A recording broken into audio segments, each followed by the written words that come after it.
I got a call from Johanna, and I said, okay, I have a veterinary background. I'll help you. Sure, thank you. I can't stay long. I'm in the middle of my work day, but I raced out when you said you had a bloated animal because we can't wait. That tube won't work. It's way too small. And I can. It's not that it won't work. It's just you got one that will work better. As it goes down.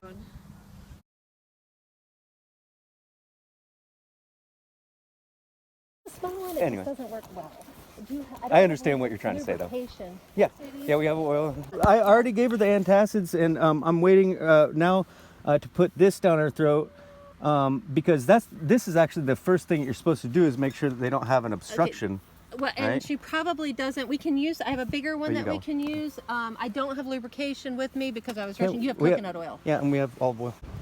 And it depends if it's frothy or if it's... Yeah, she hasn't, doesn't look like it's showing any symptoms of frothy.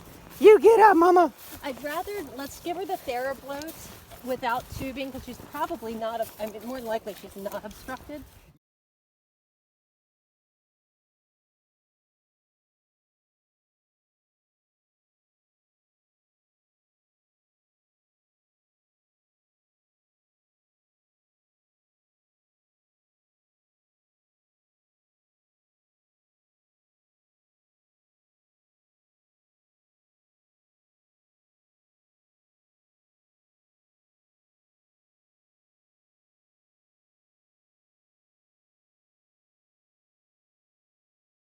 The first thing that I do when I have a bloat case, though, is run a fecal. So if you have fresh poop from her, I'll run a fecal for you, and I can let you know. Because anytime you have a if you have a bloat, you could have a parasite live. It's just always worth checking. It may not be at all, but it could be. I'm going to just listen to her. Yeah, I just had never heard of connection between parasites and bloat. Okay. I just want to make sure her lungs are clear and everything. Sure. And I'm going to take her temp real quick, if you don't mind. I'll hold. Right now, I just am worried about getting I want to just do her basic vitals and get her some TheraBloat. Good girl. Thank you. Happy. Good girl. Thank you for understanding. Thank you for holding him. Yes. Oh, she's doing a great job. Usually she's the worst fighter. She's not feeling great. I'm gonna walk her. Come on, walk with us, Mama. She's bright, which is great. Yeah, we've caught it very early. Yeah. Yes, and worst case, we can always do the trocar, which I don't want to do. No, the tubing always comes before the trocar. Absolutely. I just hope I have it. I was in such a hurry. I got the call and I was like, let me just race over here. Don't even think of jumping on your mama again.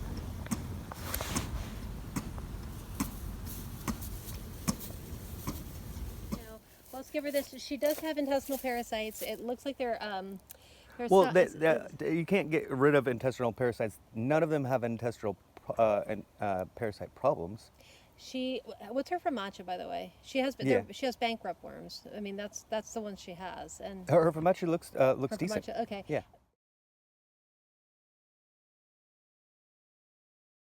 It's up to you. We don't have to treat her. And she doesn't have diarrhea, and That's not it. That doesn't mean anything. No, I'm just saying that those are the two primary indicators. Her famacia would be I don't go by the diarrhea. The diarrhea. Yeah, the famacia's first. The famacia is the only one I care about, and her famacia's good. Yeah.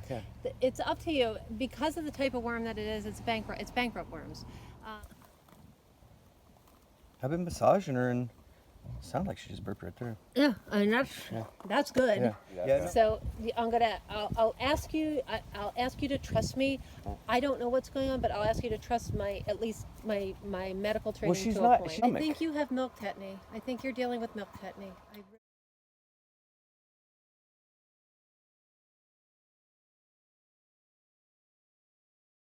I still don't understand the milk tetany connection. She may not have milk tetany. She doesn't have the symptoms of it. She's not neurologic. Okay, so you agree that there aren't any symptoms with the milk tetany? If she's at the very early stages of it and she's crashing from other things, that's what I'm worried about. I can't find any association with. Then you don't have to give it if you don't want to. No, I'm just wondering.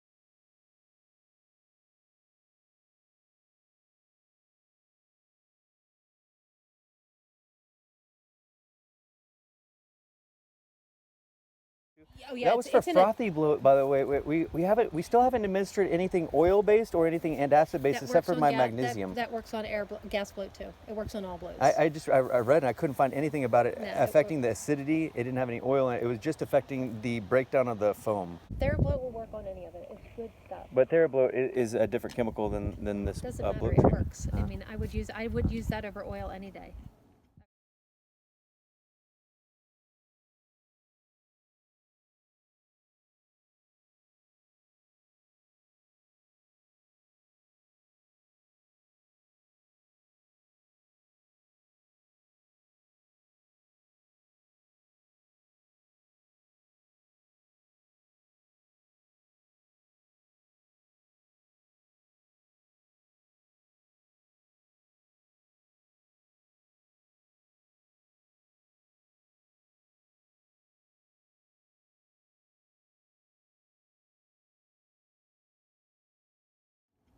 I would choose that over oil any day. I'm just saying that that the oil causes them to have diarrhea, which helps pass those clogs. It helps lube and pass them. You are welcome to try it. Neither of us have oiled her yet, and that's one of the first things that other people lots of other people do. You can try it if you want. Okay.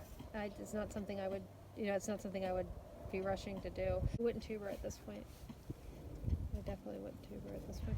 But, I will throw this out there. If you ever are, I know that you'd prefer to keep them in production, but if you ever are looking for placement, you can, and you're in a bind, you can always reach out to me and I can find an excellent home. It wouldn't be a production home. Yeah, I was wondering. I was asking Logan. I was like, why are you guys asking about that? If I wanted to rehome them, I would have no problem rehoming them. People would take them. I gotcha. Yeah, that's why I thought it was really weird when Logan was like, and we were funny. talking if you need to rehome her the lamb, and I was like, WTF? What lamb? Logan said that you guys were talking about how if you're gonna bottle feed her, she'll be fine.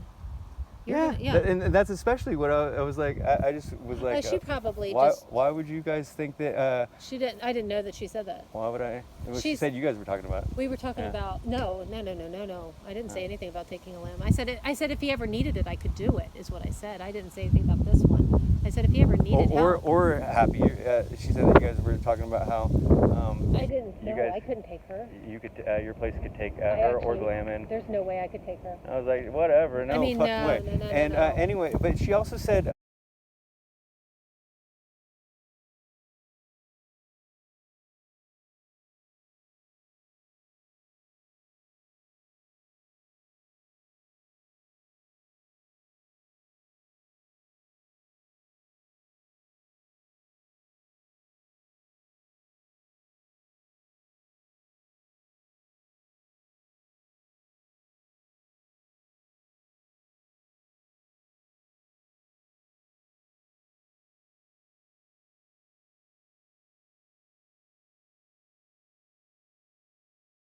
Anyway, but she also said that you were saying that Happy had is foundered.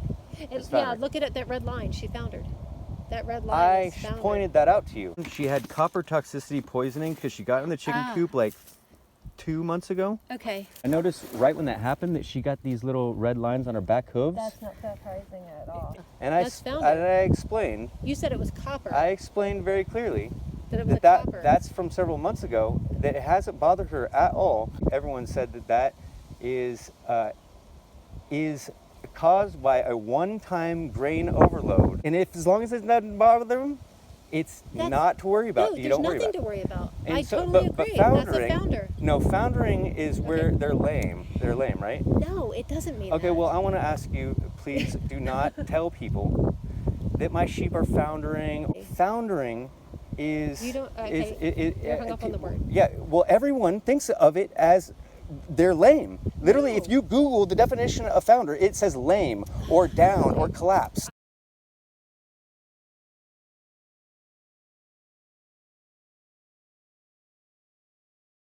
Your definition seems to be a little bit different, and so I'm asking you, just don't use that word. Just don't use that word.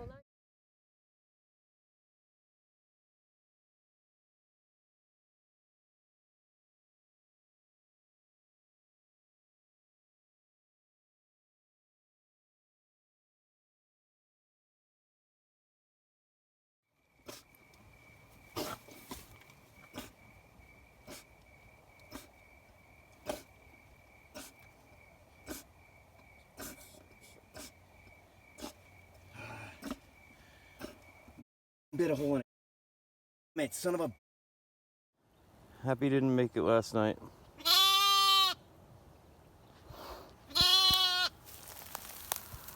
I'm sorry, Joy. I'm sorry, JC. I'm sorry that I didn't take matters into my own hands and tube her. Tube her like everyone does when the first step doesn't work of administering antacids. The second step they do is enter a tube into their stomach, down their throat, into their stomach to try to relieve the gas. And then the third thing that they do after they put the tube in their throat is they put oil, vegetable oil, olive oil, mineral oil, whatever, a bunch of it, like a couple cups at least, so that it induces diarrhea. It induces bowel movement to get everything out, every plant, all the plant material and all the microbes that are clearly imbalanced and need to be drained so that they can be reestablished with a cud transfer of probiotics.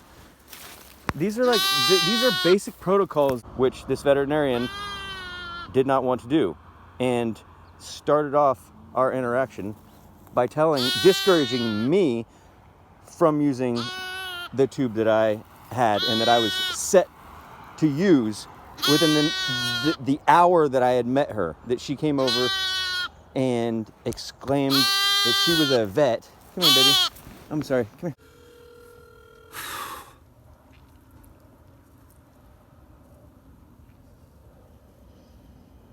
Hello? Hi, Hadassah. This is Aaron Fletcher. Hello? Hello, can you hear me? Hey, I can't hear anything. I'm getting static. Hello? Can you hear me now? I can't hear. I don't know Can who you? this is. I can't hear you. I'm sorry. Can we try and call back? Sure, I'll try and call back. She knows.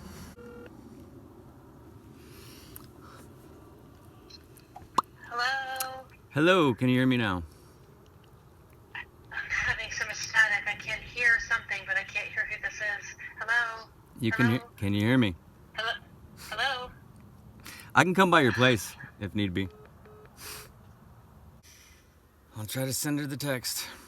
So, yeah, as you can see, she's not a veterinarian, and she's denying ever saying anything to lead me to believe that she was a veterinarian by using the term. My veterinarian background and I'm gonna have to ask you to trust in my medical expertise. Those two things I caught on camera. The very first thing though, when she jumped out of her car, was she said, "I'm a vet, I'm here to help." And then about 10 seconds later is when she approaches, when I started recording, I was like, this lady is something off about her.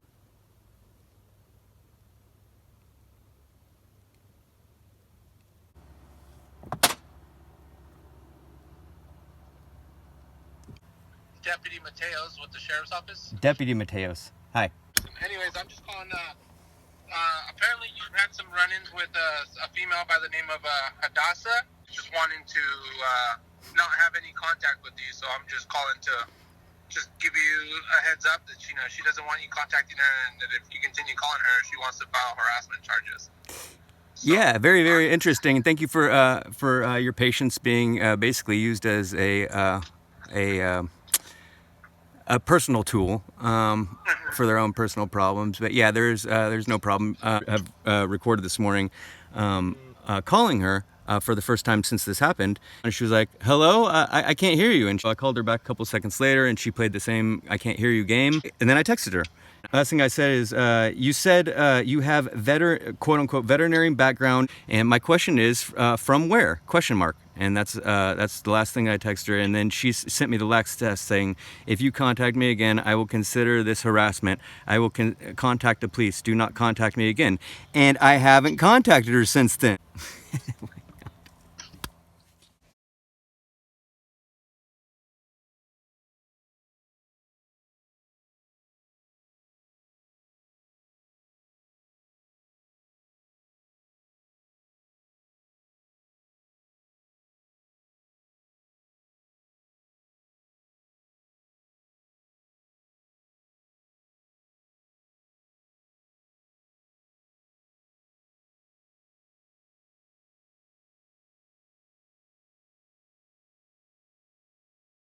How did you decide to build the farm sanctuary? Was that something that was kind of an immediate thing, or was that something that you started after moving here? Tell me a little bit about how that... Well, I had been doing animal rescue back east. We had been primarily working with parrots, believe it or not. So we did parrot rescue, and we did, small animal, domestic animal. But this had been my dream for many, many years. And I told my partner that when we moved to Oregon, I'm starting a farm animal sanctuary, and I don't think anybody took me seriously. And so when I first moved here, I began doing my research and figuring out what it was going to take to get a nonprofit started. And obviously we did. Mm-hmm. But in the beginning, it was a lot of phone calls, a lot of conversations, and a lot of people telling me this was just not going to happen. And I couldn't take no. I knew that was why I wanted to be here. And so we started the nonprofit in 2015. I can't remember when we received our nonprofit status, when we were provisional, but, we actually got our first property and began doing the work in 2015. And then we obtained our nonprofit status, and we've been, doing it ever since.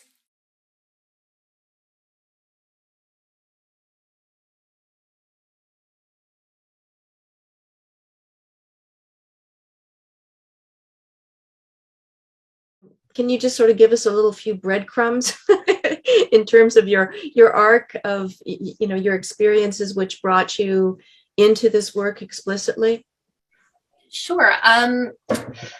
So when I think about, you told me you were going to ask me this, and I thought, well, sometimes it's very difficult to say it just kind of happens. But well, it's weird. I never really thought about how unusual my childhood was until just the other day when we talked, and you said, think about what made you go down this path. And my childhood was unusual. My mom rescued everything. So I come by it honestly. But the thing that changed probably my path, a couple of things. One was she rescued dogs and cats, as do many people. But one day she found an injured pigeon, and he had a fractured wing, and she didn't know what to do for him. And he was a she, but we didn't know that. Her name was Rick. So Rick ended up at Tri-State Bird Rescue and Research. And I don't know if you've ever heard of this organization, but they're one of the largest bird wildlife rehabilitators in the country. But at that time, they had just started. They had just been founded. And she took this bird there, and they fixed him and gave him a friend. And we had 2 pigeons. My mother fell in love with the organization and began volunteering there several days a week, and in the summer every day, which meant that at the ripe old age of 10, I was showing up every day at Tri-State Bird Rescue and Research, and they taught me to feed starlings and robins, and then I progressed to songbirds and eventually to raptors. I held my first eagle when I was 11. I was oil bird trained by the time I was 12. Something that would never happen today, with insurance and government agencies regulating the way facilities are run. But it was a rich opportunity, and it developed my lifelong love of animals and particularly of birds. And I stayed with that organization until I moved to Oregon about 8 years ago. I was only available for primarily for oil bird when there were oil bird spills. But it was a great opportunity. Between that and I grew up working on farms, and I love all animals, but farmed animals have a special place in my heart. And it was a working farm. It wasn't a farm sanctuary. So you learn to love these animals, and these animals, are killed. They were exploited for their eggs. They were exploited for their milk. Babies were born, and, they would disappear because they need the milk from the goats. And, it touched me, and I always wanted to be around animals and farm animals. And that laid the groundwork. I worked in veterinary medicine for a number of years, which has been invaluable running a sanctuary, because I have a good, solid baseline, which allows me to be better able to serve the animals that are in my care. But that right there, kind of set the groundwork for creating this environment. And I grew up in a less than ideal family life, and I won't go into details, but